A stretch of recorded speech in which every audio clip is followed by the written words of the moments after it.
Umaga na, tanghali na, at gabi na naman. Ilang beses sa isang araw, hinahanap ako 67 anyos na si Mang Andres, na 62 anyos ako. Habang nahuhugas akong pinggan, yayakapin niya ako mula sa likod. Kapag umuwi, ako mula sa aming hardin, naghihintay siya sa sala. Pangatlong beses na ito ngayong araw. Ngumiti ako at sinabi, Mang Andres, ano ba? Tiningnan niya ako at sumagot, ano pa ang magagawa ko? Ginang Zenny. Gusto kita. At tumango na lang ako ulit. Ang unang gabing kasama ko ang taong ito. Nalaman ko sa buong katawan ko na totoo ang mga balibalita. Muntik na akong mawalan ng hininga sa matinding pakiramdam. Ang balibalita na hindi kayang tiising ang kanyang asawa. Ngunit hindi ako tumanggi. Hindi. Sa katunayan, ako ang laging unang humahawak sa kanyang kamay. Ang kwentong ito ay nagsimula 10 araw nang nakalipas. Bago tayo magsimula, mangyaring pindutin ang like at subscribe. Kumusta po kayo? Ngayon, ikukwento ko sa inyo ang isang bagay na hindi ko pa naikukwento sa kahit sino sa buong buhay ko. Hindi ko talaga inakala na mararanasan ko ito sa edad kong ito. Nakakahiya at kinakabahan ako, ngunit gusto niyo bang pakinggan? Ako si Zenaida Santos, 62 anyos. 5 taon na ang nakalipas mula nang pumanaw ang aking asawa, at matapos manirahan sa isang apartment sa Maynila sa loob ng 30 taon, lumipat ako sa probinsya ng Laguna, sa bayan ng Liliw.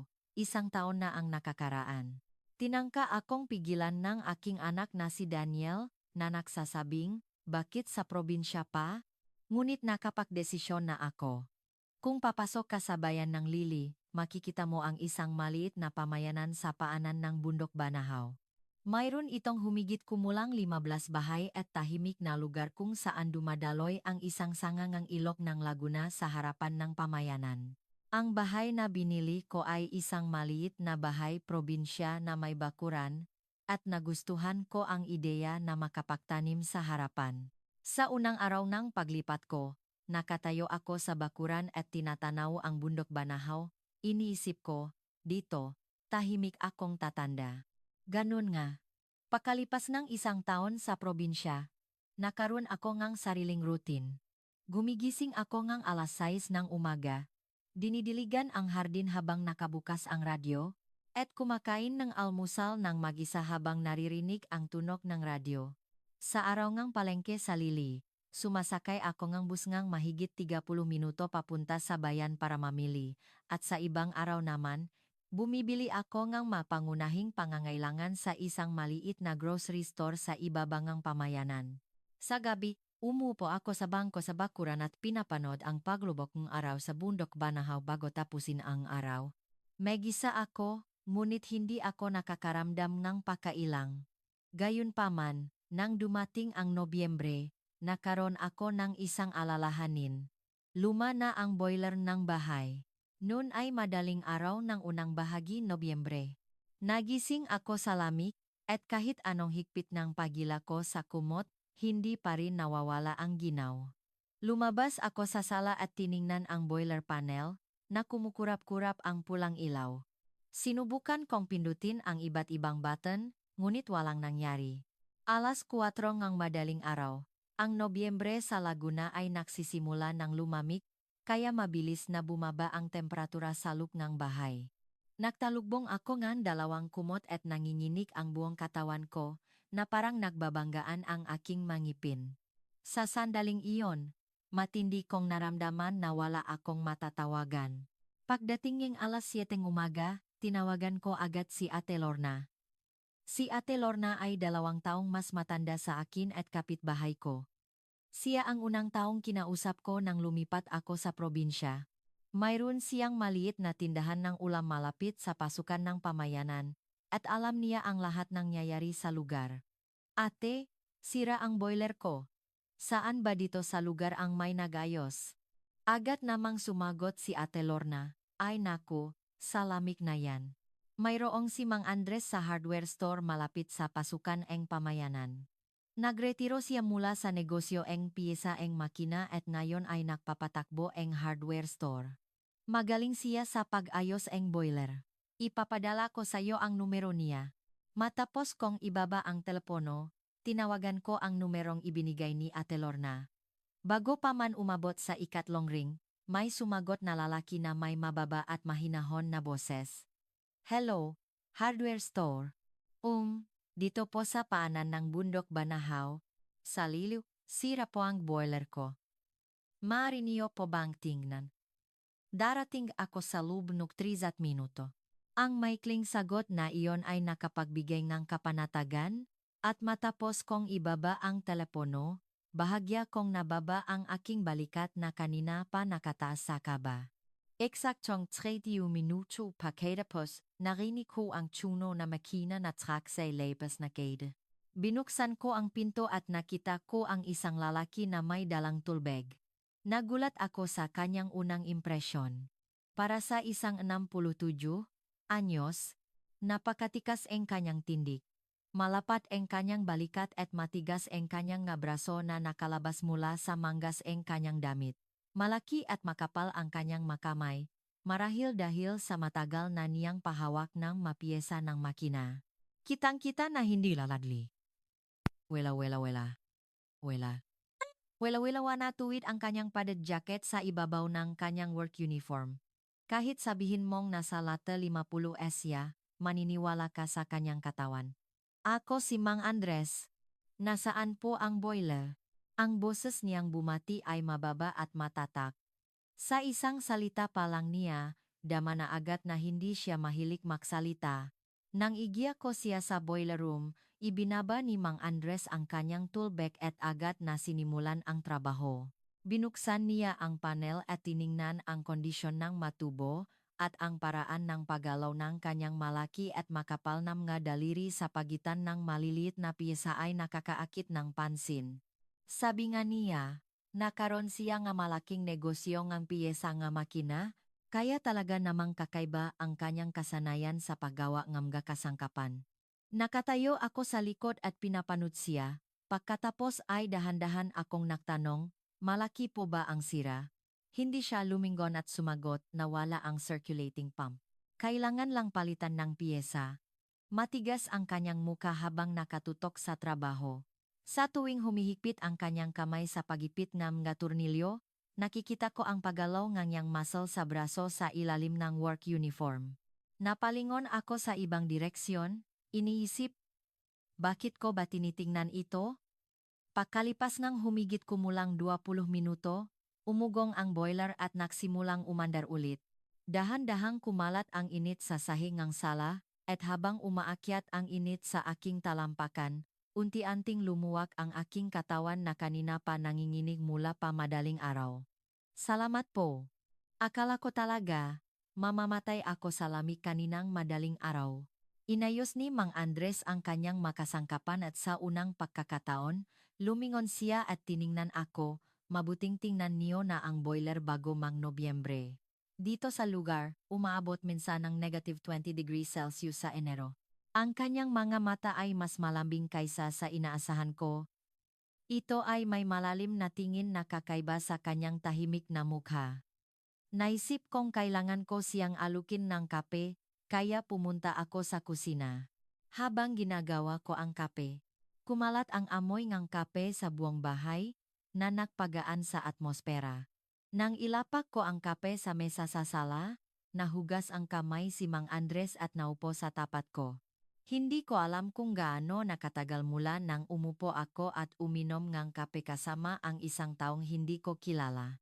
Habang tinitignan ko ang singaw na umakyat mula sa tasa na hawak ng kanyang dalawang kamay, bigla siyang nagtanong, nakatira ka bang mag-isa? Opo, 5 taon na. Ako rin mag-isa, 15 taon na. Ang maikling pag-usap na iyon ay kakaibang nanatili sa aking isipan. Kahit hindi na kami nagtanong pa sa isa't isa, nalaman naming pareho kami ng sitwasyon, kaya bahagyang nawala ang pakailang. Nang matapos inumin ni Mang Andres ang kape, tumayo siya at nagsabi, ang babayaran niyo lang po ay ang halaga ng piyesa. Tawagan niyo po ako ulit kung masira ulit, sige po. Ang isang salita na iyon ay lumabas sa aking bibig ng mas mabilis kaysa sa inaasahan ko. Lumabas ako hanggang sa gate at pinanot ang kanyang likod habang sumasakay siya sa truck. Ang kanyang malapat na likod ay kitang-kita sa ilalim ng work uniform. Kahit matapos umalis ang truck sa kalsada ni Kapamayanan, matagal akong nanatili sa harap ni Kate. Umaplos ang ngangang Nobyembre sa aking piski, nguni iba ito sa lamig kanina. Bandang 2:00 ng hapon, dumating si Ate Lorna na may dalang isang buong plato ng kakagawa palang na lumpiang gulay. Umupo kami sa bangko sa bakuran at kinain ang lumpia, na kumakalat ang bango ng mantika. Nauna si Ate Lorna na magsalita. Inayos na ni Mang Andres, ano? Oh, mabilis niyang nayos. Magaling siya talaga. Malaki dati ang negosyo niya sa piyesa ng makina. Mayroon pa siyang 5 o 6 na empleyado. Pero nagretiro siya at ngayon ay nagpapatakbo ng hardware store. Binaba ni Ate Lorna ang kanyang boses. Pero narinig mo na ba ang kwento tungkol sa dating asawa niya? Hindi. Bakit? Nagdiborsyo sila 15 taon na ang nakakaraan. Kakaiba ang dahilan. Tumingin sa paligid si Ate Lorna at mas binaba ang kanyang boses. Hindi raw kinaya ng misis niya. Ibinaba ko ang lumpia na hawak ko. Hindi kinaya? Ano? Hindi ko rin alam ang detalye. Pero may bali-balita sa mga matatanda, sa lugar na yang si Mang Andres, malakas daw sa gabi. 67 na siya, pero umaakyat pa rin sa bundok sa likod ng bahay araw-araw. Hindi raw ordinaryo ang lakas niya. Namula ang aking mukha at hinawakan ko ang aking pisngi. Ate, ano ba yan? Bakit mo naman sa akin sinasabi ang ganyan? Ay naku, kwento lang ang kapitbahay. Gusto mo pa bang ang mantika? Ngumiti ako para ipakitang okay lang, ngunit kakaiba ang tibok ng aking puso. Ang salitang hindi kinaya ay paulit-ulit na umiikot sa aking isipan. Nang makauwi na si Ate Lorna, pumunta ako sa hardin at inayos ang mga nalantang dahon ng repolyo. Sa malamig na hangin ng Nobyembre, ang panlabas na dahon ng repolyo ay nangitim at nalanta. Habang isa-isa kong tinatanggal ang mga dahon, paulit-ulit kong naisip si Mang Andres, ang maikling oras na umupo kami at uminom ng kape. Ang paraan ng pahawak niya sa maliliit na piyesa gamit ang kanyang malaki at makapal na kamay. Ang kanyang tuwid na tindig at malambing na mga mata. At ang sinabi ni Ate Lorna. Umiling-iling ako at pumasok sa bahay. Sa edad kong ito, ano ba naman ang mawalang kwentang iniisip ko? Sinaway ko ang aking sarili. Nang dumating ang gabi, mayos nang umandar ang boiler na nayos, at nagjing mainit ang sahig ng kwarto. Humiga ako, hinila ko ang kumot hanggang sa aking baba at ipinikit ang aking mga mata, ngunit hindi ako madaling makatulog. Ang malaki at mainit na kamay na nagigpit ng piyesa ng boiler ay paulit-ulit na lumilitaw sa aking isipan. Hindi ko alam kung bakit, ngunit natulog ako habang iniisip kung anong mukha ang dapat kong ipakita kung sakaling makita kami ulit. Kinabukasan matapos ayusin ang boiler. Habang nagdidilig ako ngang repolyo sa hardin, narinig ko ang tunog ng truck mula sa gate. Tumingala ako at nakita ko si Mang Andres na bumaba sa truck na may dalang kung ano. Kahapon po habang tinitingnan ko ang boiler, nakita ko na umugong ang bisagrang gate. Oilan ko po sana. Bago pa man ako makapagsalita, ibinaba na niya ang kanyang toolbag. Ginawa niya ang isang bagay na hindi ko naman hiniling. Habang nakaupo ako sa harap ng gate at pinapanood ang likod ni Mang Andres na naglalagay ng langgis sa bisagra, kumuha kong barleta sa kusina. Malamig ang hangin sa umagang Nobyembre, ngunit may kaunting pawis sa noo ni Mang Andres. Kitang-kita ang ugat sa braso niya na nakatupi ang manggas ng kanyang work uniform.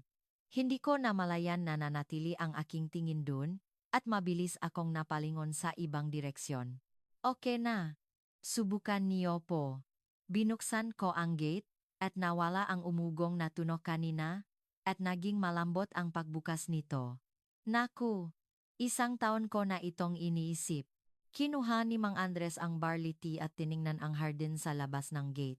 Nagtanim pala kayong repolyo. Matamis talaga ang repolyo dito sa Laguna. Ito ang unang beses na nagtanim ako, kaya hindi ko alam kung magiging mayos. Kapag dumating ang tagani, dadalhan ko po kayo ngang lagayan ng atsara. Nagpapasalamat ako at paulit-ulit na yumuko. Bakit kaya laging may inaalala ang taong ito? Ang tanong na iyon ay hindi nawala sa aking isipan. Pagkatapos nun, dumadalaw si Mang Andres sa aming bahay kada 2 araw. Pinalitan niya ang lumang peking ngang gripo ngang bago, inayos ang sirang kanal sa ilalim ngang bubong, at inayos ang nakatabing na posteng bakot sa hardin. Minsan, nakahiga siya sa sahig habang tinitingnan ang drain pipe sa ilalim ng lababo sa kusina at sinabi, "Maari mo bang hawakan itong wrench?" Umupo ako at ibinigay ang wrench. At sa sandaling iyon, nagdikit ang aming mga kamay. Malaki at mainit na kamay iyon. Ang matinding pakiramdam ay umakyat mula sa aking mga daliri hanggang sa siko, at nagulat ako at binitiwan ang aking kamay. Walang pakialam na hinihpitan ni Mang Andres ang drain pipe bolt. Ngunit matakal ba ako bumalik sa normal ang tibok na aking puso? Kinagabihan, nahanda ako ngang hapunan para sa kanya bilang pasasalamat. Nagluto ako ngang kimchi jjigae at itlog na pinirito, at inayos ko ang mesa.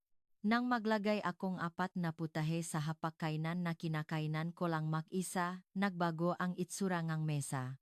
Ganito ba talaga nagbabago ang tanawin kapag may isa pang taong nakaupo?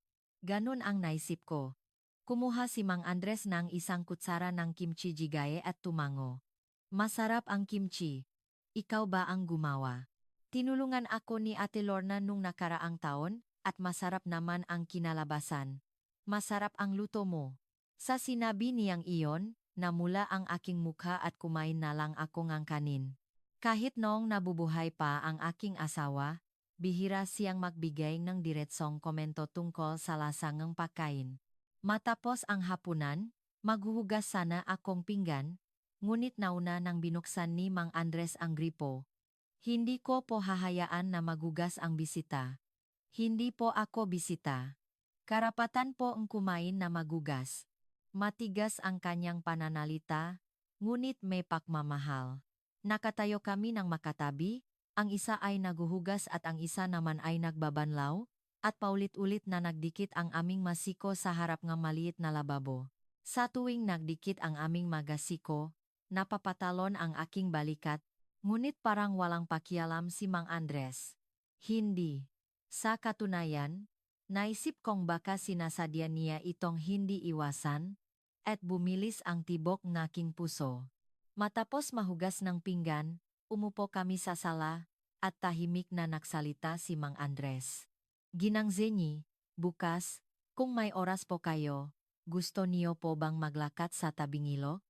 Sa ganitong panahon, napakaganda ng manggatalahib sa ilog ng Laguna." Sandali akong nag-aalangan. Hindi na ako bata para hindi ko maintindihan ang ibig sabihin ng paglalakad ng makasama. Ngunit ibang sagot ang lumabas sa aking bibig. "Sige po." Kinabukasan nga, 3:00 nga, hapon, dumating si Mang Andres na may dalang truck. 10 minuto lang ang biyahe papunta sa tabing ilog na Laguna, at pagdating namin doon, napakaganda talaga ng mga talahib. Ang kulay pilak na talahib ay sabay-sabay na sumasama sa isang direksyon sa hangin ng ilog na parang mga alon. Ang sikat ng araw sa hapon ng Nobyembre ay nakasabit sa dulong ng talahib na kumikinang na parang ginto, isang tanawin na hindi ko pa nakikita sa Maynila. Ang matalahib dito ay hanggang kalagitnaan lang ng Nobyembre. Matutuyo na lahat sa Disyembre, kaya ngayon ang pinakamagandang panahon. Sabi ni Mang Andres habang nakatingin sa tabing ilog, at habang tumatama ang sikat ng araw sa kanyang gilid ng mukha, pumapasok ang liwanag sa kanyang nakunot. Nakita ko ang kanyang matigas na panga na akma sa kanyang edad, ngunit hindi ko alam kung bakit paulit-ulit kong tinitingnan ang kanyang mukha. Nagtatabi kami habang naglalakad at nag-usap tungkol sa iba't ibang bagay. Nauna si Mang Andres na magkwento tungkol sa kanyang sarili, at tahimik niya itong sinabi ng hindi nagpapaligoy-ligoy. 20 taon akong nakpatakbong negosyo ngeng piyesa ngeng makina. Nung magaling pa ang negosyo, mayroon akong 7 empleyado. Ngunit dahil nakatutok lang ako sa negosyo, napabayaan ko ang aking pamilya. Kaya pala kayo nagdiborsyo? Bigla kong netanong, ngunit hindi nagali si Mang Andres. Kasama na rin yon, at dahil medyo sobra ako, nahirapan ang dating asawa ko. Nagulat ako sa salitang sobra. Naalala ko ang sinabi ni Ate Lorna. Ang balibalita na hindi kinaya ng kanyang asawa. Sinipa ko ang bato sa ilalim ng aking paa at napalingon sa ibang direksyon. Ginang Zenyi, okay lang po ba sa inyo na mag-isa? Sa umpisa, nahirapan ako, pero sanay na ako ngayon. Iba ang sanay sa okay. Sa isang salita niya, napatanong ako sa aking sarili. Totoo nga. Sanay na ako, pero hindi ibig sabihin ay okay lang. Alam ko rin yon. Pagkatapos ngang isang ikot sa tabing ilo, nagsimula nang lumubok ang araw sa bundok Banahaw. Hawak ni Mang Andres ang susingang truck at sinabi, malapit na ang bahay namin dito. Gusto niyo po bang uminom nga? Isang baso ngang tuba. Masarap ang tuba na gawa ngang aming local brewery. Nag-alangan ulit ako. Pupunta ako sa bahayng lalaki. Ngunit habang naglalakad kami sa tabing ilog, naramdaman ko na wala siyang masamang intensyon. Isang baso lang po. Ang bahay ni Mang Andres ay isang maliit na bahay na may isang palapak na nakakabit sa likod ng hardware store sa pasukan ng pamayanan. Pagpasok ko, mas malinis ito kaysa sa inaasahan ko. Mayroon siyang bookshelf sa sala at isang lumang turntable sa sulok. Para sa isang lalaking mag-isa, maayos ang pakakayos-eng bahay. Umupo po kayo. Kukuha lang po ako ng tuba. Kumuha si Mang Andres ng tuba sa kusina gamit ang isang ceramic pitcher. Nagiwa siyang tokwa at naglagay ng kimchi sa plato bilang pulutan. Ang tuba ay matamis at malambot sa lalamunan. Ang sarap nito. Hindi ko pa natitikman ang ganitong lasa sa Maynila.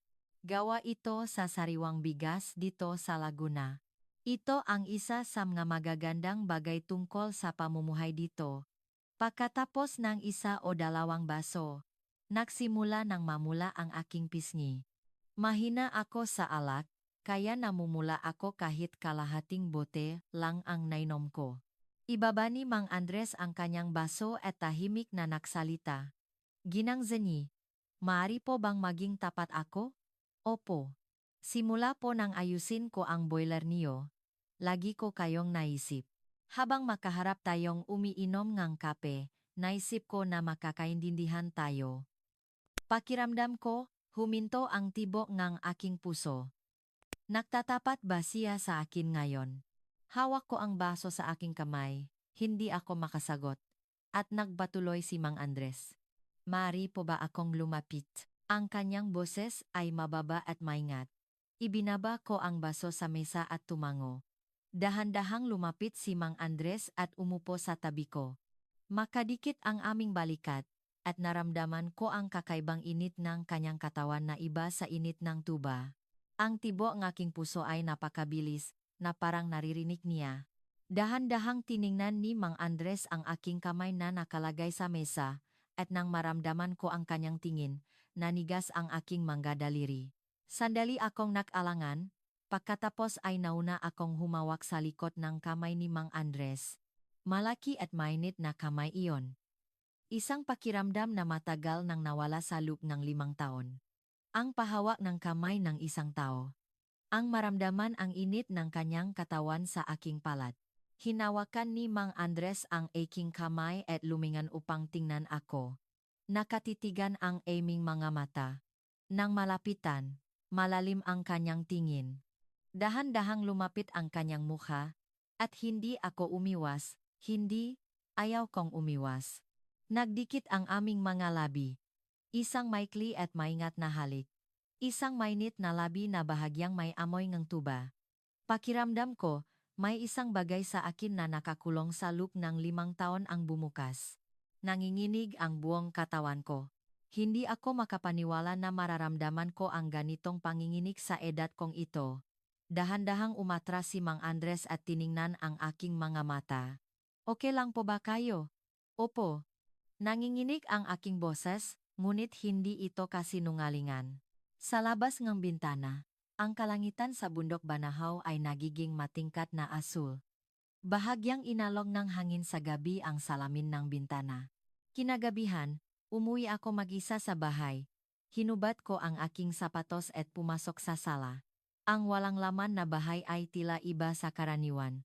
Habang nahuhugas ako ngang mukha sa harap ng lababo, tiningnan ko ang aking mukha sa salamin at namumula pa rin ang aking pisngi. Humiga ako sa kama at ipinikit ang aking mga mata, ngunit hindi ako madaling makatulog. Ang pakiramdam ngang labi na nanatili sa aking labi ay hindi nawawala. Ang mainit, malambot, at maingat na pakiramdam na iyon. Hindi ko talaga inakala na mararamdaman ko ulit ang ganitong damdamin sa edad kong ito. Kung makikita ko ulit ang taong ito bukas, anong mukha ang dapat kong ipakita? Natulog ako habang iniisip iyon. Kinabukasan, maghapon akong walang ginawa. Lumabas ako sa hardin at inayos ang dahon ng repolyo, ngunit paulit-ulit kong naisip ang pakiramdam ng labi ko kagabi. Habang naglalaba, nakatingin lang ako sa bundok Banahaw at nahulog ko ang klip ng damit. Nang maganda akong ng tanghalian, inabot ng 40 minuto bago ko maubos ang isang mangkok ng kanin, na hawak-hawak ko lang ang kutsara. Hindi ko alam kung ito ba ay pananabik o takot. Bandang 2:00 hapon, nakatanggap ako ang text message mula kay Mang Andres. Gusto niyo po bang dalhan ko kayong pangalis ang hangover? Magpapadala sana ako ang hindi na, ngunit huminto ang aking kamay. Sa totoo lang, gusto ko siyang makita. Kung gayon, pakibilhan na lang po akong tokwat baboy. Pagkatapos kong magpadala ng sagot, ibinaba ko ang aking cellphone, at mabilis na ang tibok ng aking puso. Bandang 4:00, narinig ko ang tunog ng truck sa labas ng gate. Bumaba ang aking puso. Binuksan ko ang gate, at nakita ko si Mang Andres na may dalang plastic bag sa makabilang kamay. Ngunit bahagyang iba ang kanyang ekspresyon kaysa kahapon. May kaunting tension sa kanyang karaniwang tahimik na mukha. Dinalhan ko po kayo ngang tokwat baboy. Mayroon din pong itlog at toge. Sa loob ng bag ay may isang paketeng tokwat baboy, isang tray ngang itlog, at mga sangkap para sa nilagang gulay na binili niya mula sa palengke sa Lili. Naantik ako na nakdala ang isang lalaking mag-isangam nga ganitong bagay, at bahagyang nanubik ang aking mata. Pasok po kayo. Ipagluluto ko kayo ngang tokwat baboy. Habang nagluluto ako ngang tokwat baboy sa kusina, napuno ang tahimik na bahay ngang tunog ngang kumukulong nilaga sa kaldero. Umupo si Mang Andres sa sala, at pagkatapos ay lumapit sa kusina at tumulong sa paghihiwa ngang itlog. Nang makatabi kami, bahagya kong naamoy ang amoy ngang sabon mula sa kanya. Iba ang suot niyang damit kaysa kahapon, at malinis ang kanyang pag-ahit. Nahanda rin pala siya bago ako makita. Nang maisip ko iyon, uminit ang aking tainga. Nahanda ako ang hapunan at umupo kami nang makaharap para kumain. Habang kinakain ko ang tokwat baboy na may kanin, kumuha si Mang Andres ng 2 kutsara at tahimik na nagsalita. Ginang Zeni, mula kagabi, lagi ko kayong naisip. Huminto ang kamay ko na may hawak na kutsara.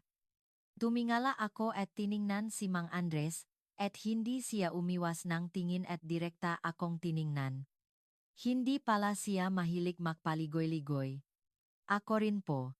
Nang lumabas ang masalitang iyon mula sa aking bibig, nakita ko na lumuwak ang balikat ni Mang Andres, kinakabahan pala siya. Gusto niyo pa po bangang tokwat baboy? Nang ibahin ko ang usapan, bahagyang ngumiti si Mang Andres at kinuha ang kutsara. Ang kanyang ngiti ay napakasarap. Matapos ang hapunan, mahuhugas sana akong pinggan, ngunit tumayo ulit si Mang Andres sa tabi ko at kinuha ang mga plato. Tulad kahapon, siya ay isang tao na kusa niyang ginagawa ang kanyang trabaho. Matapos magugas ng pinggan, nagluto akong barley tea at inilagay sa mesa sa sala. Umupo kami ng makatabi sa sofa, sa halos kaparehong distansya kahapon. Habang tinitingnan namin ang umusok na barley tea, pareho kaming tahimik sandali. May lumang kanta na tumutugtog sa radyo, At may crescent moon na nakasabit sa itaas ng bundok sa labas ng bintana. Ibinaba ni Mang Andres ang tasaeng barley tea at tiningnan ako, ginang Zenny, opo. Ayaw ko pong umuwi ngayon. Huminto ang tibok ng aking puso. Hindi na ako bata para hindi ko maintindihan ang sinasabi ng taong ito. Sa isang lugar sa akin na nakakulong sa loob ng 5 taon, pakiramdam ko ay may tumutulo, mayroong gumagapang. Natakot ako, ngunit may mas malaki pa ron. Ang pagnanais na manatili sa tabi ng taong ito. Kung gayon, dito na po kayo. Bahagyang nanginginig ang aking boses, ngunit malinaw ang sagot. Hinawakan ko ang kamay ni Mang Andres at dahan-dahang tumayo. Ako ang naunang humawak sa kanyang kamay. Sa sandaling iyon, ito ay purong desisyon ko, hindi ng sinuman. Lumabas kami ng pasilyo at binuksan ang pinto ng kwarto, at umupo kami ng magkatabi sa dulo ng kama habang makahawak ang kamay. Dahan-dahang pumasok ang liwanag ng buwan mula sa bintana, at ang tunog ng umugong na boiler ay nagbigay ng init sa kwarto. Maingat, na nagtanong si Mang Andres habang hawak ang aking kamay. Okay lang po ba kayo? Sabi ko po, medyo sobra ako. Naalala ko ang sinabi niya kagabi sa tabing ilog. Pati na rin ang bali-balita na ikinuwento ni Ate Lorna. Ngunit hindi ako natakot. Okay lang po. Tumango ako, at dahan-dahang niyakap ako ni Mang Andres. Nagdikit ang aming dibdib, matigas ito. Para sa isang 67 anyos, matigas ang kanyang dibdib, at nang dumikit ito sa aking katawan, naramdaman ko na siya ay isang katawan na nakahawak ng nga pyesa ng makina sa loob ng ilang dekada. Muling nagdikit ang aming ngalabi. Iba ito sa maikli at maingat na halik kagabi. Dahan-dahan, ngunit malalim. Habang humahaba ang halik, nagsimulang bumilis ang aking pahinga. Dahan-dahang bumaba ang kamay ni Mang Andres sa aking likod, at ang bawat haplos ay maingat ngunit mainit. Maari po bang magpatuloy? Huminto si Mang Andres at muling nagtanong. Sa halip na sumagot, mas hinila ko siya palapit. Iyon ang aking sagot. Mula nun hindi ko na alam kung paano lumipas ang oras. Unti-unting naging mas matapang ang kanyang mahaplos, at ang init na nararamdaman ko sa ibabaw ng aking damit ay naging mas direkta. Nang maramdaman ko ang isang bagay, pakiramdam ko ay nawalan ako ng hininga. Naintindihan ko na ngayon ang sinabi ni Ate Lorna. Ang balibalita na hindi kinaya ng kanyang asawa. Ngunit hindi nagmadali si Mang Andres. Okay lang po ba kayo? Nagtanong ulit siya. Opo. Dahan-dahan po. Sinabi ko habang hawak ang kamay ni Mang Andres. Talagang dahan-dahan niya itong ginawa. Maingat. Napakaingat. Lubos kaming nakaisa. Hindi ko pa nararanasan ang ganito sa buong buhay ko. 30 taon kaming makasama ng aking asawa. Ngunit ito ang unang beses na naranasan ko ito. Pakiramdam ko, nagising ang lahat ng aking pandaman ng sabay-sabay. Ang mabagay na naipon sa loop ng 5 taon ay natunaw sa isang iglap, at uminit ang aking mamata. Gaano kaya katagal ang lumipas?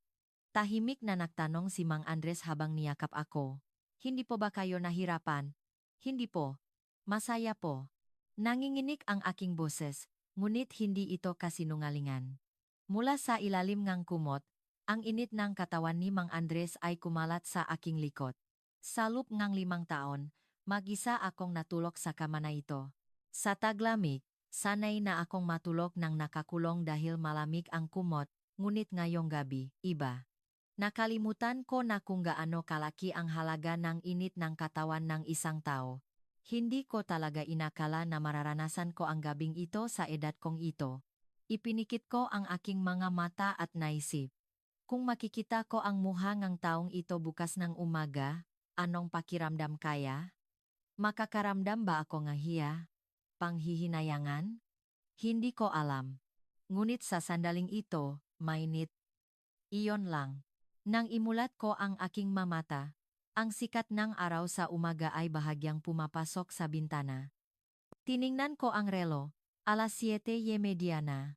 Karaniwan, alas 6 ng umaga ako gumigising at nagdidilik sa hardin. Naramdaman ko ang init ng katawan sa aking likod, kaya lumingon ako at nakita ko si Mang Andres na natutulog sa tabi ko. Ang kanyang malapat na balikat at matigas na braso na nakalabas mula sa kumot ay malinaw na nakikita sa sikat ng araw sa umaga. Hindi pala panaginip ang tanawing ito. Naramdaman ko na dahan-dahang bumilis ang tibok ng aking puso. Sa loob ng 5 taon, mag-isa akong gumising sa kama na ito. Sa taglamig, natural lang na malamig ang isang bahagi ng kumot, ngunit ngayong araw, mainit ang buong kumot. Ganito pala ang kapanatagan na marinig ang hininga ng isang tao sa tabi mo, nakalimutan ko na iyon. Tahimik kong tiningnan ang mukha ni Mang Andres. Ang kanyang natutulog na mukha ay mas malambot kaysa sa kanyang tahimik na mukha kapag gising. Ang sikat ng araw sa umaga ay pumapasok sa malalim na kunot sa kanyang noo, na parang naglalaman ng lahat ng oras na pinagdaanan niya. Maingat akong umalis sa kama at pumunta sa kusina. Kinuha ko ang maitlog na binili niya kahapon mula sa refrigerator at nagluto ng itlog na pritong habang nagsasaing. Habang umugong ang mantika sa kawali at naluluto ang itlog, ang amoy ng kanin at mantika ay nahalo, at matagal na panahon na ulit na pakiramdam ko ay buhay ang kusina sa umaga. Ang almusal ko lang mag-isa ay ang tunog ng radyo, ngunit ngayon, iba. Matapos mahanda ng hapunan, ipagigising ko sana si Mang Andres, ngunit narinig ko ang yabak sa pasilyo. Natapos si Mang Andres na mahugas ng muka at pumasok sa kusina, na mayroon pa ring tubig sa kanyang buhok. Pinahanda niyo pa po akong almusal. Dinalhan niyo po akong ng tokwat baboy kahapon. Kailangan ko po kayong bayaran ng ganon. Umupo kami ng makaharap at kumain. Na nakakailang ngunit kakaibang komportable. Hindi kami mag-asawa, at mahirap pang tawaging makasintahan, ngunit nang makaharap kami sa hapagkainan, natural lang ang lahat. Kumuha si Mang Andres ng isang piraso ng itlog na pritong at tumango. Naka-half-cook po pala ang itlog, paborito ko po ito. Isasaw niyo po. Nang itulak ko ang maliit na mangkok ng toyo, bahagyang ngumiti si Mang Andres. Ang kanyang ngiti ay muling nakatatak sa aking puso. Matapos ang hapunan, sinabi ko na ako ang mahuhugas ng pinggan at tumayo sa harap ng lababo. Nagbigay si Mang Andres ng plato mula sa likod, pagkatapos ay huminto at tahimik na nagsalita. Ginang Zeni. Opo. Lumingon sana ako, ngunit niyakap ako ni Mang Andres mula sa likod. Ang malapat na dibdib na dumikit sa aking likod ay mainit, at ang kanyang nga braso ay malambot na yumakap sa aking baywang. Maganda po ang gabing ito.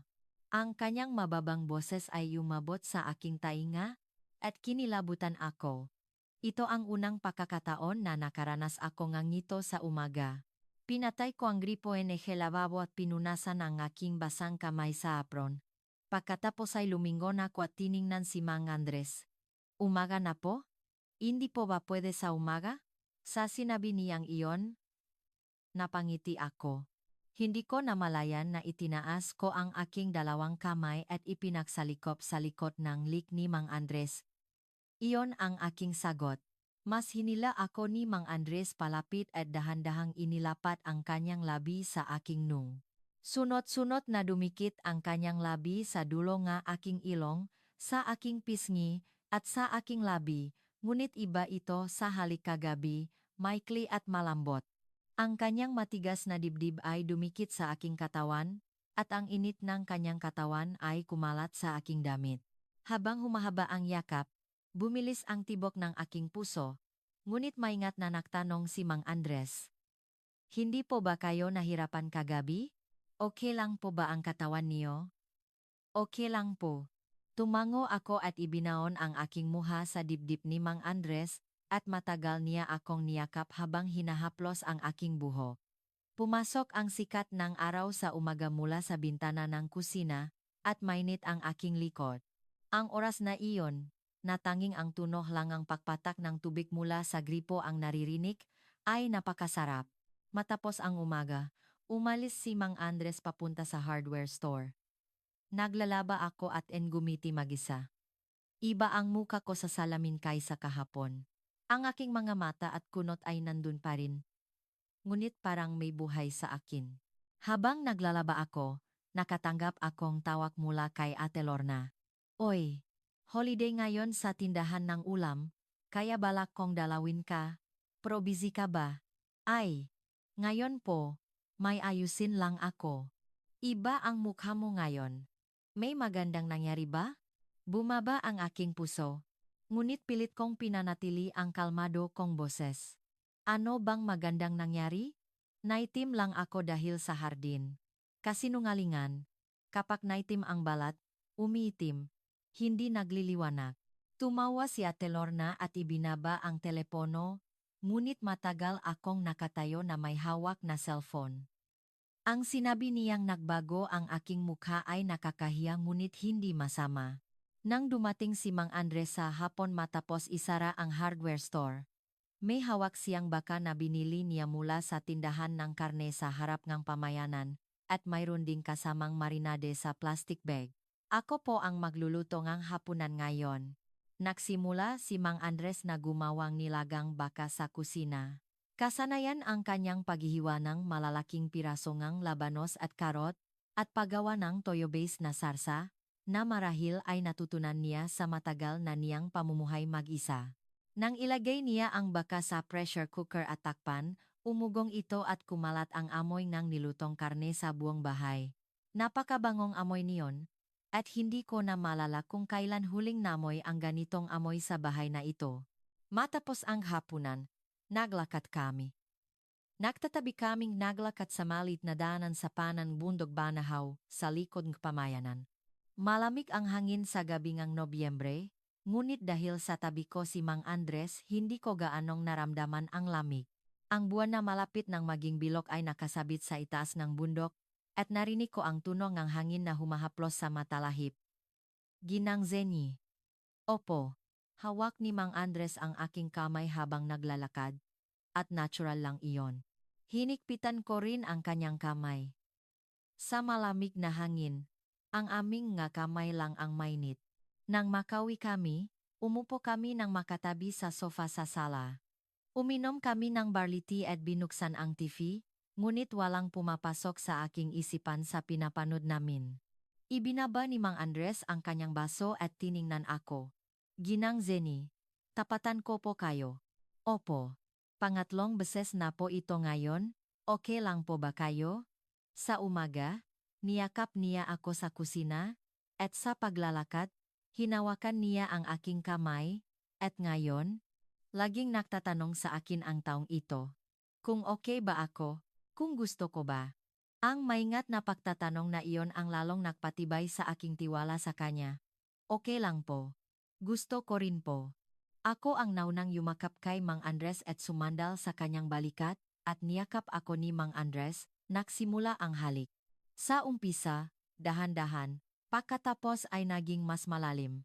Dahan-dahang gumalaw ang kamay ni Mang Andres sa aking baywang, ngunit hindi siya nagmadali. Pinatay namin ang ilaw sa sala, at ang liwanag lang ng buwan mula sa bintana ang nanatili. Tumayo kami mula sa sofa at nagtungo sa kwarto, at ako ang naunang humawak sa kamay ni Mang Andres. Tulad kagabi, gusto ko laging ako ang gumagawa ng desisyon na ito. Nang umupo kami sa kama, nagtanong ulit si Mang Andres. Okay lang po ba talaga? Opo. Sapat na ang maikling sagot na iyon. Dahan-dahang lumapit si Mang Andres sa akin.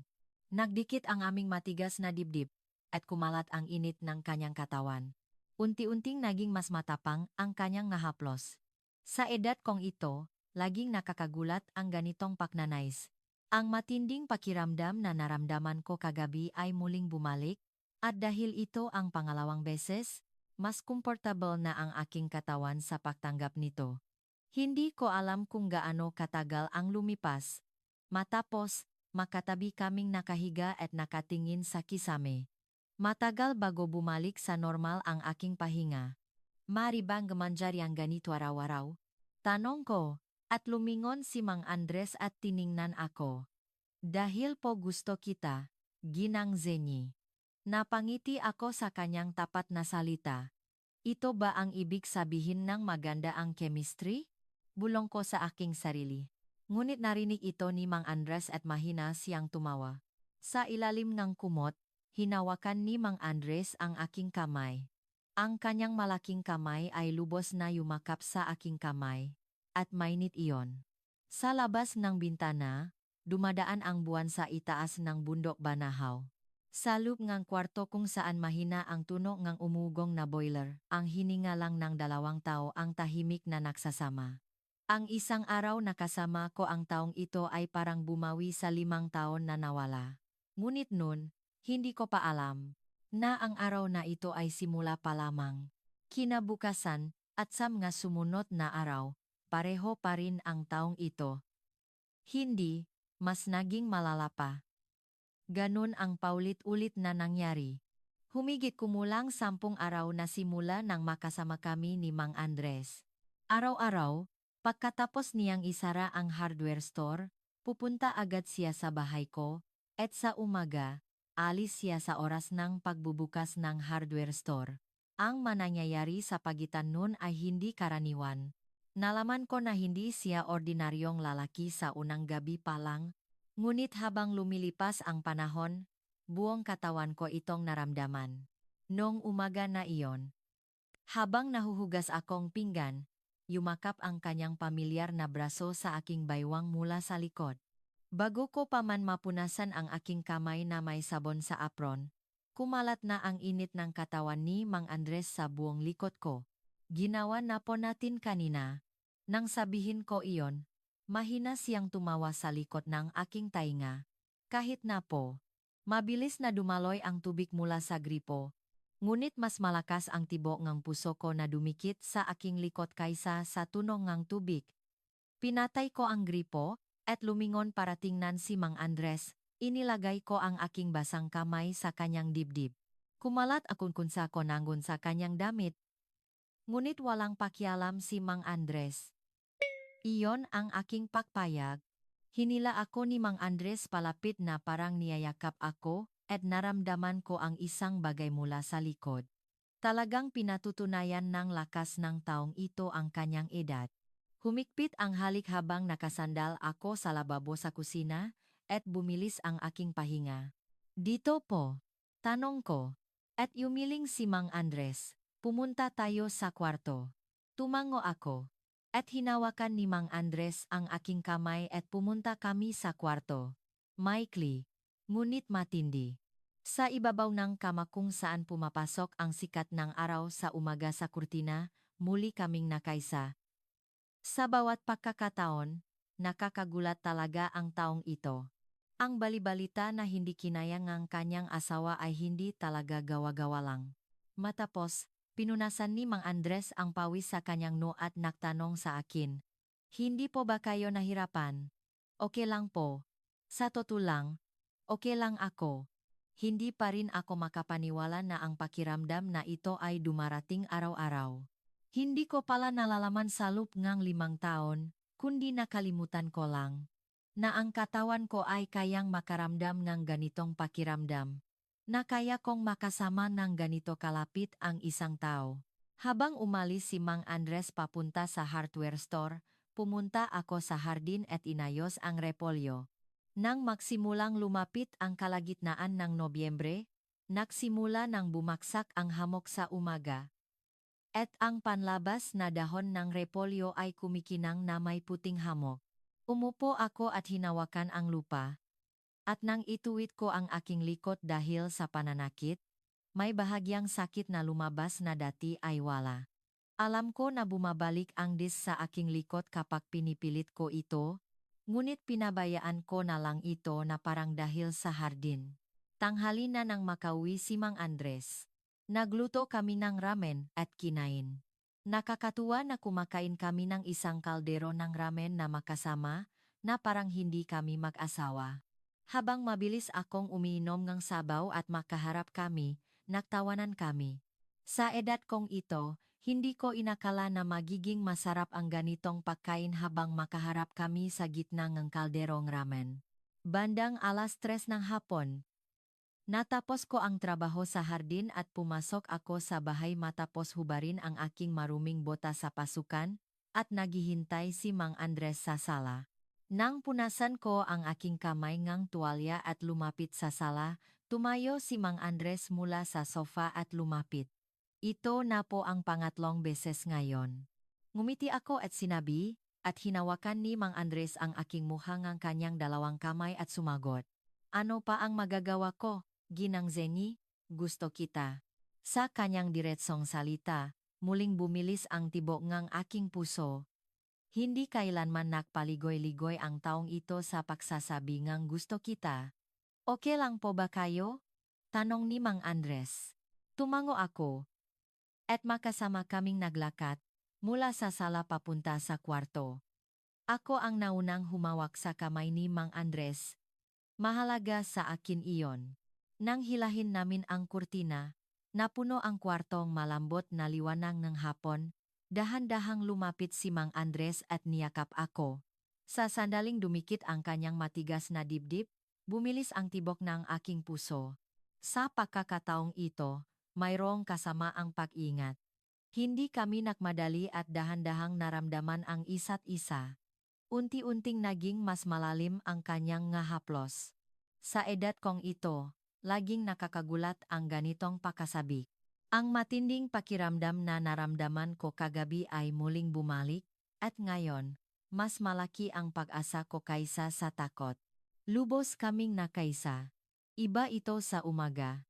Sa isang relax na oras sa hapon, dahan-dahan, napakadahan-dahan ang lahat. Hindi ko pa nararanasan ang ganito sa buong buhay ko. 30 taon kaming makasama ng aking asawa, ngunit wala pa akong karanasan na tulad nito.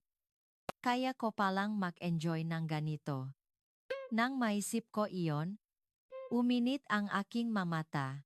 Gaano kaya katagal ang lumipas? Hinaplos ni Mang Andres ang aking buhok at nagtanong, hindi po ba kayo nahirapan? Hindi po. Ngunit nang subukan kong tumayo, sumakit ang aking likod. Mas malinaw ang sakit kaysa sa naramdaman ko kanina sa hardin. Sinikap kong huwag kumunot ang noo, ngunit napansin ito ni Mang Andres. Sumasakit po ba ang likod niyo? Nakita ko ang pag-aalala sa mukha ni Mang Andres. Hindi po. Okay lang po. Ngumiti ako. Ngunit tapat ang aking katawan. Matigas ang ibabang bahagi ng aking likod. Kinabukasan ng umaga, nang imulat ko ang aking mga mata, hindi ako makabangon. Matigas ang aking likod na parang bato. Hirap na hirap akong lumingon at tiningnan ang relo, 7:00 ng umaga na. Nagising si Mang Andres sa aking pag-unggol. Ginang Zeni, anong nangyari po? Hindi gumagalaw ang likod ko. Mabilis na tumayo si Mang Andres at inalis ang kumot at nilagyan ng unan sa ilalim ng aking likod. Kailangan niyo pong pumunta sa doktor. Okay na siguro sa isang akupunkturist. Minsan na po akong nakaroon ng dis. Ipinatakbo ni Mang Andres ang kanyang sasakyan ng 20 minuto papunta sa bayan ng Laguna, at dumating kami sa isang acupuncturist. Pinisil ngang acupuncturist ang aking likod at sinabi habang naglalagayng karayom, hindi naman bumalik ang disk, pero napakasakit ng muscles. Napagod po ba kayo kamakailan? Hindi ako makasagot at nanahimik. Kailangan niyo pong magpahinga. Alalahanin ang edad niyo. Kung pipilitin niyo ang katawan niyo tulad nung bata pa kayo, hindi na kayo kayang sundan ng katawan niyo. Ang acupuncturist ay tumutukoy sa pagtatrabaho sa hardin. Ngunit namula ang aking mukha at tumango na lang ako. Matapos akong lagyan ngang karayom at sumailalim sa physical therapy, guminhawa ang aking pakiramdam, ngunit nang lumabas ako na may nakakabit na panyo sa aking likod, hinarap ko ang katotohanan. Hindi ko kayang sundan ang lakas ng taong ito araw-araw gamit ang katawan kong 62 anyos. Nang sumakay ako sa kotse, tahimik si Mang Andres habang nakahawak sa manibela. Pagkatapos ay dahan-dahan siyang nagsalita. Kasalanan ko po. Hindi. Ako po ang hindi nakapigil kahit nakikita kong sumasama ang pakiramdam niyo, Ginang Zeni. Ang kanyang boses ay bumaba. Inilagay ko ang aking kamay sa likod ng kamay ni Mang Andres. Mang Andres, gusto ko rin po. Ako po ang laging naunang humawak sa kamay niyo. Lumingon si Mang Andres at tiningnan ako, at namumula ang kanyang mga mata. Ito ang unang beses na nakita ko siyang may ganitong ekspresyon. Kailangan ko pong alalahanin ang edad ko, ngunit kapag nasa harap niyo ako, Ginang Zeni, hindi ko po kayang kontrolin. Sa kanyang tapat na pagtatapat, naantik ang aking puso. Sinasabing taong ito na kasalanan niya, ngunit kasalanan ba talaga ito? Kasalanan ba na mahalin ang taong mahal mo? Ang problema lang ay hindi kayang sundan ng aking katawan. Nang makauwi kami, humiga ako sa kama at naamoy ang amoy ng panyo habang nakatingin sa kisame. Narinig ko ang tunog ng pagluluto ni Mang Andres ng lugaw sa sala at ang tunog ng pagbangga ng kaldero at paghahalo ng kutsara ay napuno sa tahimik na bahay. Dinala niya ang lugaw at inilagay sa tabi ng kama at ibinigay ang kutsara, sinasabi. Dahan-dahan po kayong kumain. Ito ay lugaw na may amoy ng mantika at kalabasa. At nang kumuha ako ng isang kutsara, mainit ang dumaloy sa aking lalamunan at guminhawa ang aking katawan. Nakasandal si Mang Andres sa pinto at pinapanood ako. Mang Andres, opo, tunay na gusto kita. Pero hindi kayang sundan ng katawan ko. Nang tapatan ko siya, yumuko si Mang Andres. At matagal siyang nagsalita. Naintindihan ko po. Ang katawan niyo po ang pinakamahalaga. Salamat po. Kumain ako ng lugaw at tahimik na naisip. Napakasarap ng oras na kasama ko ang taong ito. Ginising ng taong ito ang isang bagay sa akin na natutulog sa loob ng 5 taon. Ngunit ipinaalam sa akin ng aking katawan na kailangan ding maging balanse ang mga magagandang bagay. Noon, akala ko ito ang pinakamalaking problema. Hindi ko inakala na tatawag ang aking anak makalipas ang ilang araw. Matapos akong magpunta sa acupuncturist, nagpasya kami ni Mang Andres na baguhin ang aming bilis. Mula sa pagiging makasama araw-araw, naging makasama na lang kami sa hapunan kada 2 araw. Nauna si Mang Andres na magmungkahinga nito, at umatras siya para isipin ang aking katawan. Sa gabi matapos niyang isara ang hardware store, bumibili siyang isang ulam at kinakain namin ng makasama. Pagkatapos maghugas ng pinggan, naglalakad kami sa tabing ilog, at matutulog siya sa bahay ko at alis sa umaga. Bahagyang bumagal, ngunit hindi nagbago ang aming relasyon. Sa katunayan, dahil sa pagiging dahan-dahan, naging mas malalim ang aming pag-usap sa hapagkainan. Iyon ay umaga ni Sabado. Gising si Mang Andres kagabi at natutulog pa. Maaga akong gumising at kumuhang scallions mula sa hardin, at habang hinuhubad ko ang aking bota sa pasukan, narinig ko ang tunog ng kotse sa labas ng gate. Hindi ito tunog ng truck ni Mang Andres. Ito ay tunog ng makina ng kotse, at huminto ito sa harap ng gate at narinig ko ang pagsasara ng pinto. Ma, bumaba ang aking puso. Boses iyon ni Daniel. Bumaba siya ng walang abiso. Binuksan ko ang gate. At nakita ko si Daniel na nakasuot ng padded jacket at jeans. May hawak siyang kahon ng prutas sa isang kamay, at nakita sa kanyang mukha na nagpapahinga siya. Kumusta po, ma? Nagdala po ako ng mansanas. Binili ko po habang dumadaan sa Quezon, at masarap daw po, Daniel. Bakit hindi ka nag-abiso at bigla kang dumalaw? Sa tuwing nag-usap po tayo sa telepono kamakailan, parang masaya po ang boses niyo, kaya naisip kong bumaba. Bumilis ang tibok ng aking puso. Natutulog pa si Mang Andres sa loop. Hindi sa maliit na kwarto, kundi sa aking kwarto. At sa tabi ng sapatos rack sa pasukan, mayos na nakalagay ang work shoes ni Mang Andres. Dinala ni Daniel ang kahon ng prutas at pumasok sa pasukan. Habang hinuhubad niya ang kanyang sapatos, natural na bumaba ang kanyang tingin, at huminto ang kanyang kilos. Tinitingnan niya ang malaking work shoes na nakalagay sa tabi ng sapatos rack. Isang sapatos ng lalaki, malaki. Dahan-dahang itinaas ni Daniel ang kanyang ulo at tiningnan ako. Ma, kanino po itong sapatos? Kalmado ang kanyang boses, ngunit iba ang kanyang tingin. Bago pa man ako makasagot, may narinig akong kiyabak mula sa pasilyo. Si Mang Andres ay tapos nang magugas ng muha at papunta sana sa kusina. Ngunit nang makarating siya sa sala, nakita niya ang estranghero na nakatayo. Nakatitigan ang tatlong tao sa gitna ng sala. Nanigas ang hangin.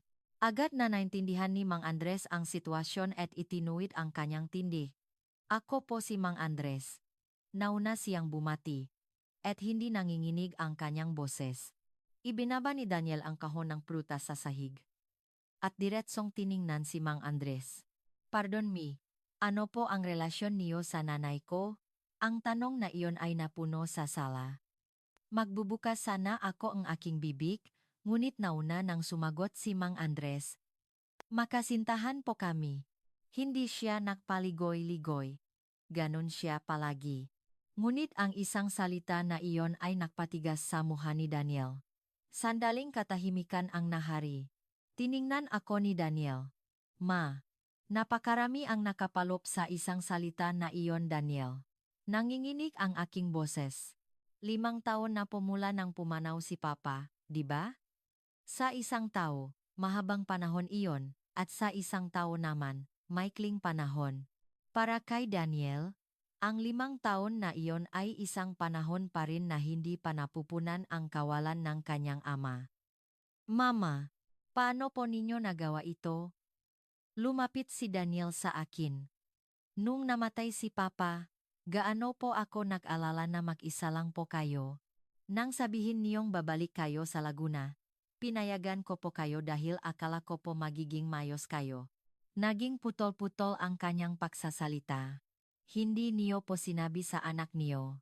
Wala akong nasabi. Hindi ako makasagot. Ang bawat salita ni Daniel ay tumagos sa aking puso, at hindi ko ito maalis.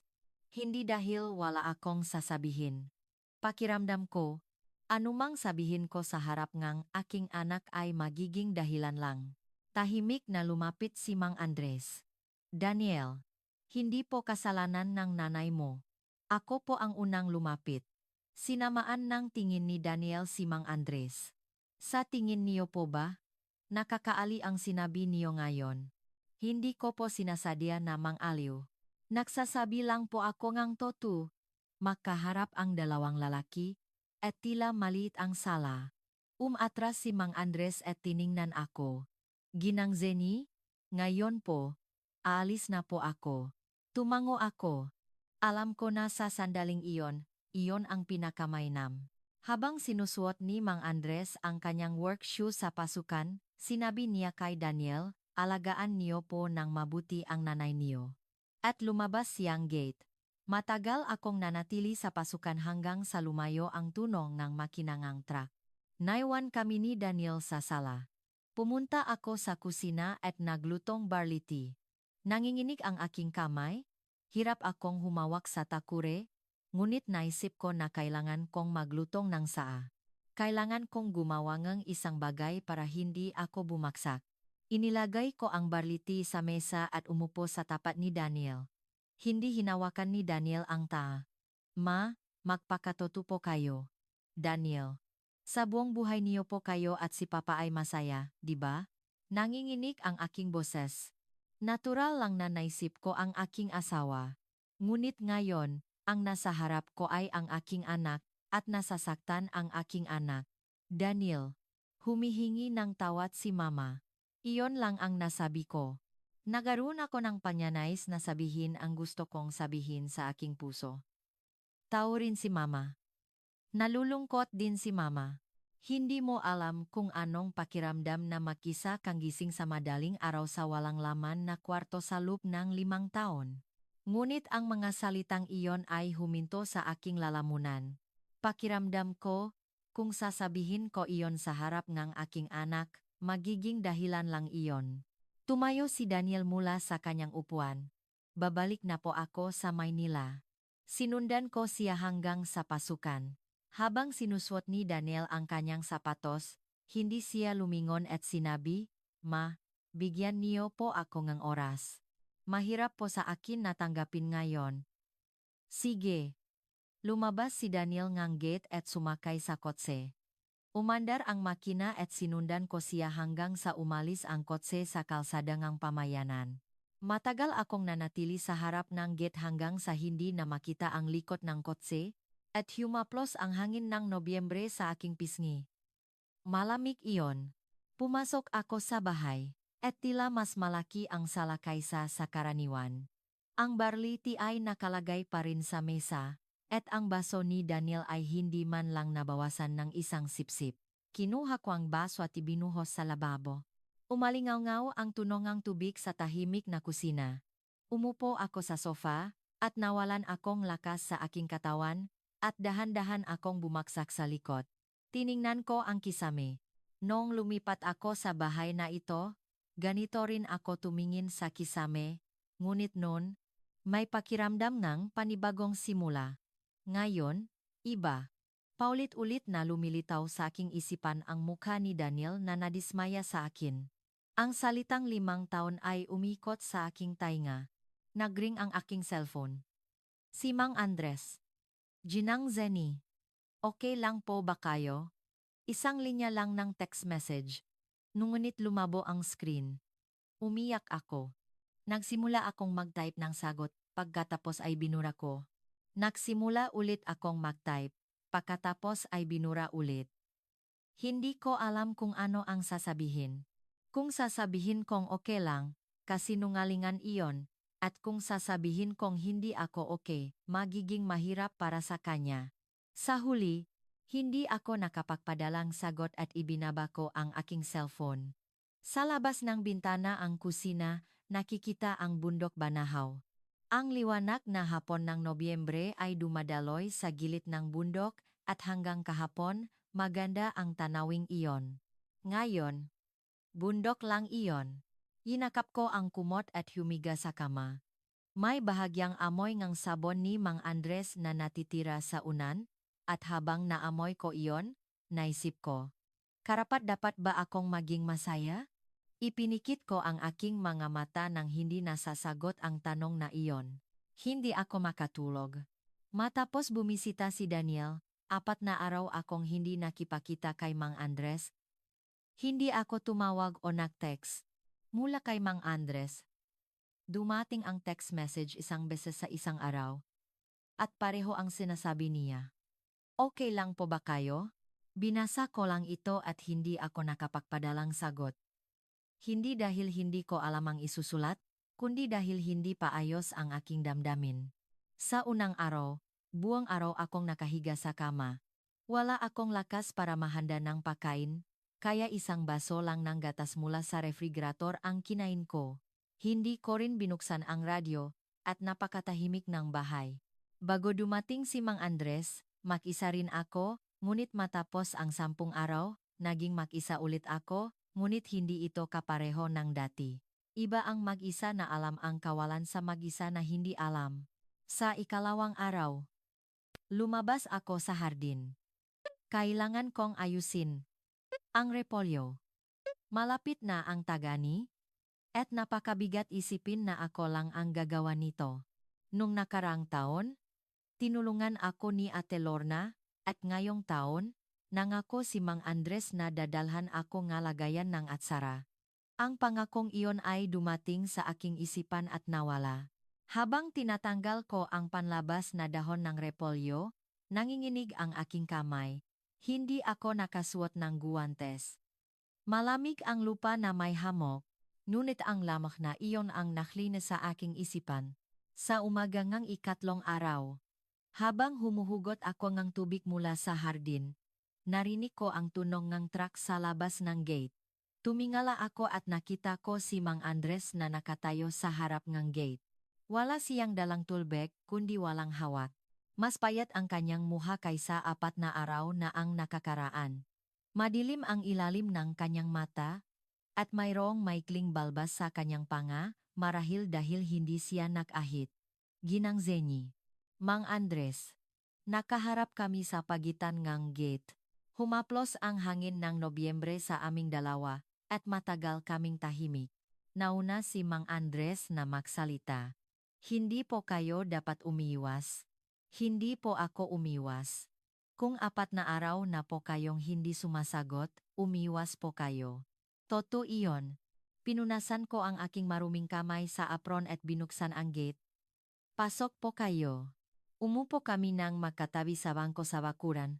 Nagluto sana ako en Ejebar Leitea, ngunit sinabi ni Mang Andres, huwag na po angsa. Mag-usap na lang po tayo. Ganun siya. Hindi siya nagpapaligoy-ligoy at direkta siyang lumalapit, iyon ang kanyang paraan. Naintindihan ko rin po ang damdamin ng anak niyong si Daniel. Mahirap po sa isang anak na nawalan ng ama na tanggapin na may ibang lalaki sa tabi ng kanyang ina. Alam ko rin po. Kaya hindi ko alam kung ano ang sasabihin. Tiningnan ko ang aking kamay na nakalagay sa aking tuhod. May lupa rito, at ang mga ugat sa likod ng aking kamay ay kitang-kita sa kamay kong 62 anyos, hindi kasalanan ni Mang Andres. Gusto ko rin po. Ako po ang laging naunang humawak sa kamay niyo. Habang sinasabi ko iyon, nanginginig ang aking boses. Matagal na tiningnan ni Mang Andres ang bundok. Pagkatapos ay nagsalita. Ginang Zenyi. Opo. Hindi ko po balak sumuko. Uminit ang aking puso. Ang damdamin ni Daniel ay nangangailangan ng oras. At Ginang Zenyi, kung nahihirapan kayo, dapat po sinabi niyo agad. Patawad po. Bakit po kayo magpapaumanhin? Ako po ang hindi nakapansin. Yumuko si Mang Andres at hinawakan ang kanyang kamay. Nakita ko na marami rin siyang naisip mag-isa sa loob ng 4 na araw. 4 na araw akong nakaupo sa hardware store, at kahit may customer, hindi ko po sila naririnig. Mahina ang sabi ni Mang Andres. Mula ngayon, ako po ang angkop. Susubukan ko po. Lumingon ako at tiningnan si Mang Andres. Sapat na po ang makasama lang kayo, Ginang Zenyi. Sa sinabi niyang iyon, muntik na akong umiyak. Namuang luha ang dulo ng aking ilong, at yumuko ako. Dahan-dahang niyakap ni Mang Andres ang aking balikat. Malaki at mainit na kamay, iyon. Ang kamay na nagustuhan ko mula pa noong unang ayusin niya ang boiler. Salamat po. Walang anuman po. Umupo kami ng makatabi sa bangko sa bakuran at tiningnan ang bundok. Maikli ang araw ng Nobyembre, kaya kumakalat na ang paglubok ng araw sa itaas ng bundok. At ang pulang liwanag ay nagpinta sa talahib. Malamig ang hangin, ngunit mainit ang kamay ni Mang Andres sa aking balikat. Kinagabihan, umuwi si Mang Andres. Ayon sa pangako, dumating siya pakalipas ng 2 araw para kumain ng hapunan. Pagkatapos nito, dumating siya kada 2 araw, at talagang dahan-dahan niyang ginawa ang lahat. Ang paghawak ng kamay, paglalakad, pagkain ng makasama, at pag-uwi, iyon lang. Makalipas ang ilang araw, isang gabi, dinala ni Mang Andres ang isang tokwa at tog mula sa truck. Ipagluluto ko po kayo ng nilagang tokwa baboy. Nagsimula si Mang Andres na magiwa ng tokwa at magtatad ng skalyong sa kusina. Napakasarap ngang tanawing ito. Nang kumulo ang nilagang tokwat baboy at kumalat ang amoy sa buong bahay, sa wakas ay bumalik ang pakiramdam ng isang bahay. Matapos ang hapunan at pahugas ang pinggan, sinabi ni Mang Andres, "Aalis na po ako ngayon." Bumaba ang aking puso. Kung umalis siya, mag-isa na naman ako sa gabi. Sandali akong nag-alangan, pagkatapos ay hinawakan ko ang manggas ni Mang Andres. Dito na po kayo ngayon. Lumingon si Mang Andres, okay lang po ba? Gusto ko po. Malinaw kong sinabi. Hindi nanginginig ang aking boses. Sa loob ng 4 na araw na nag-isa ako, mayroong mga bagay na nayo sa aking isipan. Nagusto ko ang taong ito. Nagusto kong manatili sa tabi ng taong ito. Hindi nagbago iyon kahit anong sabihin ng aking anak. Hinawakan ni Mang Andres ang aking kamay. Hinikpitan ko rin ang kanyang kamay. Maikli ang pasilyo mula sa sala hanggang sa kwarto, ngunit pakiramdam ko ay dahan-dahan ang bawat hakbang, ako ang naunang nanguna.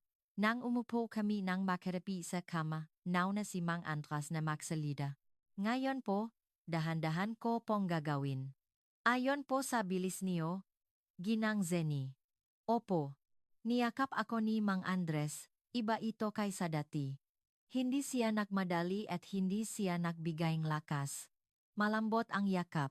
Iba rin ang halik, mahaba, mabagal, at malalim. Dahan-dahang gumalaw ang kanyang mahaplos, at sa bawat haplos, naramdaman ko ang pag-iingat. Okay lang po ba kayo? Tanong ni Mang Andres, at tumango ako at mas hinila siya palapit. Ngayon, iba. Mahaba ang oras na naramdaman namin ang isa't isa. Lubos kaming nakkaisa, ngunit hindi kami nakmadali. Dahan-dahan, napakadahan-dahan, parang huminto ang oras. Pakiramdam ko, minamahal ako. Uminit ang aking mga mata, ngunit ngayon, hindi dahil sa kalungkutan. Ito pala ang pag-ibig. Ang kaisipang iyon ay hindi mula sa aking isipan kundi mula sa buong katawan ko. Matapos, makatabi kaming nakahiga. Hinaplos ni Mang Andres ang aking buhok at nagtanong, "Hindi po ba kayo nasaktan?" "Ngayon po, hindi po talaga masakit. Mula ngayon po, ganito po ang gagawin ko." Ibinaon ko ang aking muha sa dibdib ni Mang Andres. Narinig ko ang tibok ng kanyang puso, regular at matatag. Ganito pala ang kapayapaan na makatulog habang naririnig ang tibok ng puso ng taong ito. 5 taon ko na itong nakalimutan. Sa labas ng bintana, may bituin na nakasabit sa itaas ang bundok. Sa loob ng kwarto kung saan mahina ang tunog ng umugong na boiler, sa unang pagkakataon, sinabi ko sa aking sarili. Karapat-dapat din akong maging masaya. Alam ko na kahit masama ang loob ko sa aking anak, hindi ko dapat pakawalan ang taong ito dahil sa pag-alala. Kailangan kong bigyan si Daniel ng oras, ngunit ang aking oras ay akin din. Ang sagot ay nandun na. Nang makumpirma kong tulog na si Mang Andres, tahimik akong bumangon. Lumabas ako sa sala at umupo sa hapagkainan at binuksan ang aking cellphone. Nagsimula akong mag-text kay Daniel. "Daniel, si mama ito."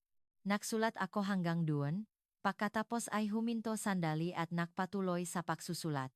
"Alam kong galit ka. Humihingi ng tawad si mama. Pero bigyan mo ako ng oras. May gusto akong sabihin, pero hindi pa ayos sa akin ngayon. Kaya mo bang maghintay?" Pinindot ko ang send button at ibinaba ang aking cellphone. Nakita ang mga bituin sa labas ng gintana. Makalipas ang ilang sandali, dumating ang sagot. "Sige po. Sapat na iyon." Hindi bababasa, hindi niya isinara ang pinto. Makalipas ang 1 linggo mula nun. Ayon sa pangako, kumakain kami ni Mang Andres ng hapunan kada 2 araw. Sa gabi matapos niyang isara ang hardware store, may dala siyang isang ulam at umupo kami nang makaharap sa hapagkainan. Hindi tulad ng dati na araw-araw, ngunit mas naging mahalaga ang oras na iyon. May mga araw na si Mang Andres ang gumagawa ng nilagang baka, at may mga araw naman na ako ang nagluluto ng nilagang tokwat baboy. Ang mga pag-usap namin sa hapagkainan ay hindi magarbo. Sino ang dumalaw sa hardware store ngayon? Gaano nakalaki ang repolyo sa hardin? Parang ulan ng niyebe sa bundok Banahaw. Ganun ang mga kwento. Ngunit ang ordinaryong pag-usap na iyon ay ang pinakamainit na oras para sa akin sa buong mundo. Ang pagpapasya na sumulat ng liham kay Daniel ay ang napagdesisyonan ko sa loob ng 1 linggo. May mga salita na hindi kayang ilagay sa text message. Umupo ako sa hapagkainan at kinuha ang papel. Ito ay isang papel na matagal ko nang dinala mula sa bahay namin sa Maynila, ngunit nakalagay lang sa drawer nang hindi ko man lang ginagamit. Hinawakan ko ang ballpen at matagal na hindi nakapagsulat ng unang linya. Hindi ko alam kung ano ang sisimulan. Daniel. Hanggang doon ako nagsulat at huminto ang ballpen. Sa labas ng bintana, nakikita ang bundok, at ang mga ulap ay mababa sa ibabawng bundok. Ang kalangitan sa dulo ng Nobyembre ay kulay abo ngunit malinaw. Matagal akong nakatingin, pagkatapos ay muling ijinalaw ang ballpen. Daniel, si Mama ito. Naalala ko ang bawat salita na sinabi mo nun. Hindi ka nakamali. Minsan, kapag gumising ako sa umaga, pakiramdam ko, nandun pa rin si Papa sa tabi ko. Hindi magbabago iyon. Ngunit Daniel, nalulungkot din si Mama. Gusto kong sabihin ito sa harap mo nun, ngunit hindi ko nagawa. Kasi baka makmukhang dahilan lang. Pero totoo iyon. Hindi mo alam kung anong pakiramdam na mag-isa kang nakatingin sa kisame sa walang laman na kwarto tuwing madaling araw sa loob ng 5 taon. Ang dahilan kung bakit lumipat si Mama sa probinsya ay, sa totoo lang, napakalaking bahay sa Maynila. Masyadong maraming kwarto para mag-isa. Si Mang Andres ay isang mabuting tao. Hindi niya sinisikap na palitan si Papa. Mahalaga ang oras na kasama si Papa. At hindi ito mabagago ngayong sinuman. Ngunit ang oras na natitira kay Mama ay akin din. Gusto ko ring maging masaya si Mama. Alam kong mahirap tanggapin agad. Sabi mo, kailangan mo ng oras. Maghihintay din si Mama. Kapag handa ka na, bumaba ka. Kumain tayo ng makasama. Ipagluluto kita ngang nilagang tokwat baboy. Nang ibaba ko ang balpen, may mansang tubig sa papel. Hindi ko alam kung kailan ako umiyak. Ipinililo ko ang liham sa sobre at isinulat ang address. Ang address ang apartment ni Daniel sa Maynila. At nanginginig ang aking kamay kaya medyo tabingi ang sulat. Nagpunta ako sa post office sa bayan ng Laguna para ipasok ang liham. Inalok ni Mang Andres na ihatid ako, ngunit gusto kong mag-isa. Sumakay ako ng bus papunta sa bayan, at nang ilagay ko ang sobre sa mailbox sa harap ng post office, huminto sandali ang aking kamay. Kung makakarating ang liham na ito kay Daniel, anong reaksyon kaya niya? Magagalit ba siya? Iyak? O wala siyang sasabihin? Ngunit binitiwan ko ang kamay ko. Narinig ko ang mahinang tunog na sobrang nahulo sa mailbox. Hindi na ito mababawi. At ayaw ko rin itong bawin. Pakalipas ng 2 araw, nagring ang aking cellphone. Si Daniel. Bumaba ang aking puso, ngunit nanginginig ang aking kamay nang sagutin ko ang telepono.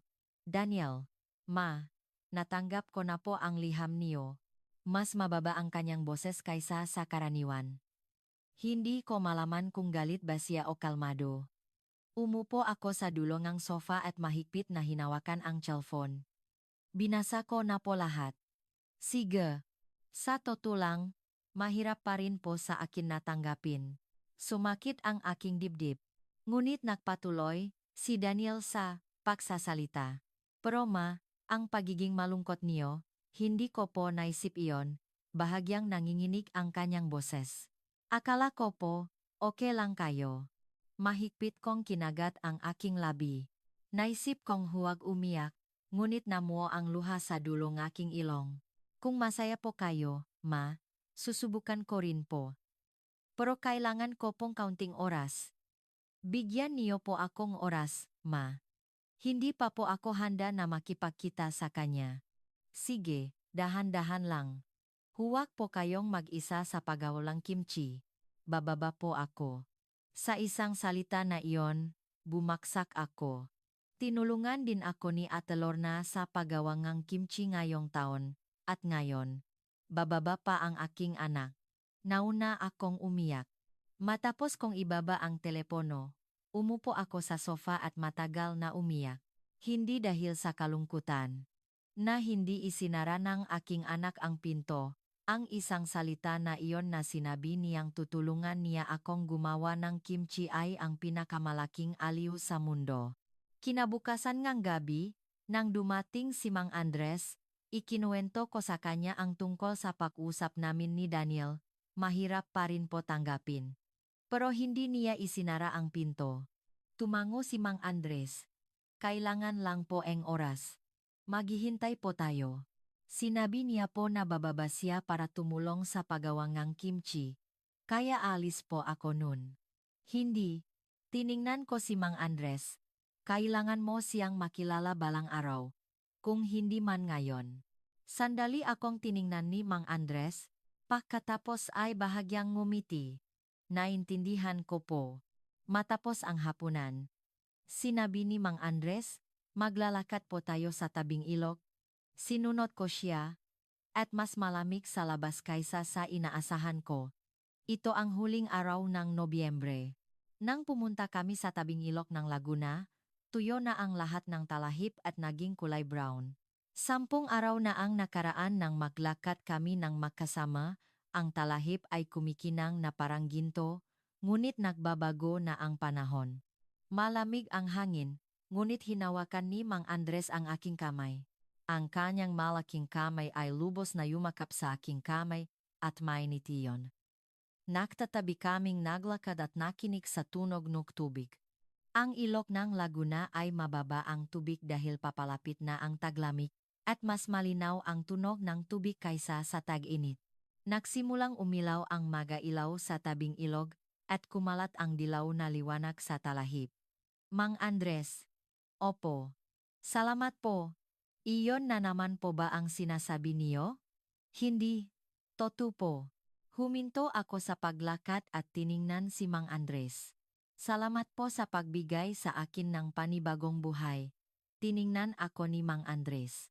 Ang liwanag ng ilaw ay tumama sa kanyang muha, at may mga anino sa kanyang makunot, at napakasarap ng muha niyang iyon. Ako po ang nagpapasalamat. Anong klaseng tao po ako? Kapag nag-isa po ako, gaano man po ako kalusok, hindi ko po nararamdaman na buhay ako.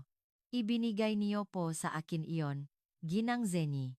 Hinawakan ko ang braso ni Mang Andres at sumandal sa kanya. Nagtatabi kaming nakatayo at tiningnan ang tubig. Humaplos ang hangin, ngunit hindi ito malamig. Dahil mayroong tao sa tabi ko. Dahan-dahan lang po tayo. Sabi ni Mang Andres. Wala tayong dapat pakmadali. Opo. Ngumiti ako at sumagot. Ang ngiting iyon ay natural na lumabas. Hindi ko na alam kung gaano nakatagal mula nang ngumiti ako ng ganito kasaya sa loob ng 62 taon. Dahan-dahan kaming naglakad sa tabing ilog. Ang daanan sa harap ay dumadaloy sa dilim, at ang mga ilaw ay malayo-layo, kaya't sunod-sunod na lumalabas ang liwanag at dilim. Naisip ko na ganoon ang buhay.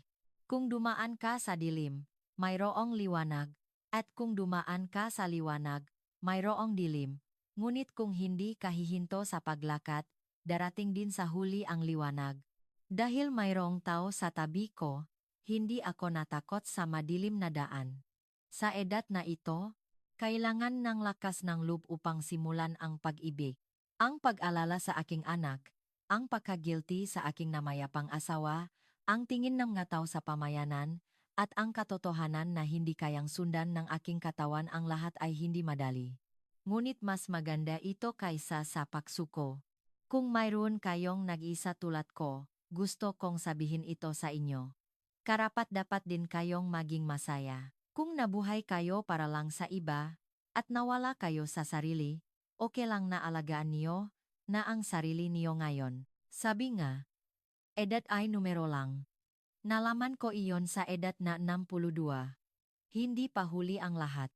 Ang dalawang tao ay nagtatabing naglalakad. Humaplos ang hangin. Hindi ito malamig.